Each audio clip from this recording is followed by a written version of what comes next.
Hello inter students, మీ అందరికీ edutech తెలుగుకి స్వాగతం. ఈ రోజు మనం సీనియర్ ఇంటర్ కెమిస్ట్రీలో అత్యంత ముఖ్యమైన యూనిట్ 1 సొల్యూషన్స్ నుంచి వచ్చే 1 మార్క్ ఇంపార్టెంట్ క్వశ్చన్స్ ను చూడబోతున్నాం. వీటిలో భాగంగా మీరు 1 మార్క్ ప్రశ్నలు చిన్నవిగా తీసుకుంటున్నారా? అయితే ఒక్కసారి ఆలోచించండి. చివరి పరీక్షలో మీకు 99% టార్గెట్ కు చేరువ చేసే మార్కులు ఇవే కావచ్చు. Multiple choice questions, fill in the blanks and 1 word answer. అయితే ఇంపార్టెంట్ క్వశ్చన్స్ మనం చూసినప్పుడు చూడండి, ముందుగా యూనిట్ 1 సొల్యూషన్స్ లో మనం ఏ కాన్సెప్ట్ ను గుర్తుంచుకోవాలో చూద్దాం. ఈ చాప్టర్ లో Raoult's law, Henry's law, vapour pressure, boiling point elevation, freezing point depression, ideal solution, non ideal solution, osmosis, reverse osmosis, ఇట్లాంటివన్నీ కూడా మనం గుర్తుంచుకోవాలి. ఇక క్వశ్చన్ నెంబర్ 12 మనం చూద్దాం. ఇది వేపర్ ప్రెషర్ మరియు రౌల్స్ లా మీద ఆధారపడిన న్యూమరికల్ క్వశ్చన్.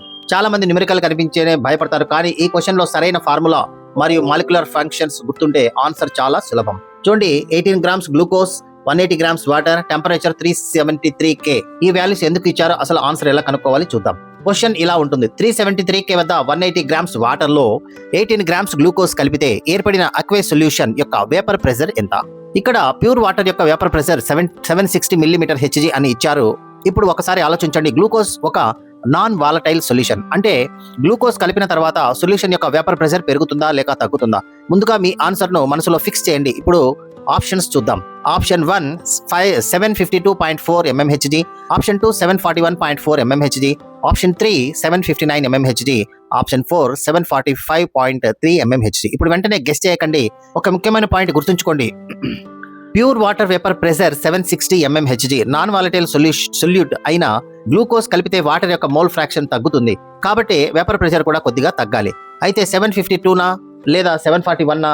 ఆన్సర్ ఏమిటో గుర్తుంచుకోండి. ఏమిటో చూడండి, ఆలోచించండి. ఇప్పుడు క్యాలిక్యులేషన్ చూద్దాం.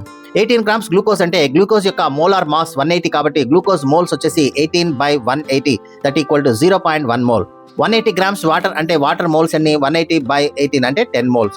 ఇప్పుడు వాటర్ మోల్స్ ఫ్రాక్షన్ మనం చూసినట్లయితే 10/10 దట్ ఈక్వల్ 1, అంటే వాటర్ మోల్ ఫ్రాక్షన్ సుమారు 0.999 అంటే రౌల్స్ లా ప్రకారం P solution into X water into P pure water. ఇప్పుడు మీరే క్యాలిక్యులేట్ చేయండి. 0.9901 ఇంటూ 760 ఎంత వస్తుంది? ఇదే మన correct answer. Correct answer 752.4 mmHg. ఇదే ఆప్షన్ నంబర్ 1. ఇక్కడ గుర్తుంచుకోవాల్సిన ముఖ్యమైన కాన్సెప్ట్ ఏమిటంటే, నాన్ వాలటైల్ సొల్యూట్ ను సాల్వెంట్ తో కలిపినప్పుడు సాల్వెంట్ యొక్క మోల్ ఫ్రాక్షన్ తగ్గుతుంది. దానివల్ల సొల్యూషన్ యొక్క వేపర్ ప్రెషర్ కూడా ప్యూర్ సాల్వెంట్ కంటే తగ్గుతుంది. కాబట్టి న్యూమరికల్ లో క్యాలిక్యులేషన్ తో పాటు కాన్సెప్ట్ కూడా గుర్తుంచుకోండి. ఇప్పుడు హెన్రీస్ లా కాన్స్టెంట్ ఎక్కువగా ఉంటే గ్యాస్ సాల్యుబిలిటీ ఎలా ఉంటుంది? తర్వాత క్వశ్చన్స్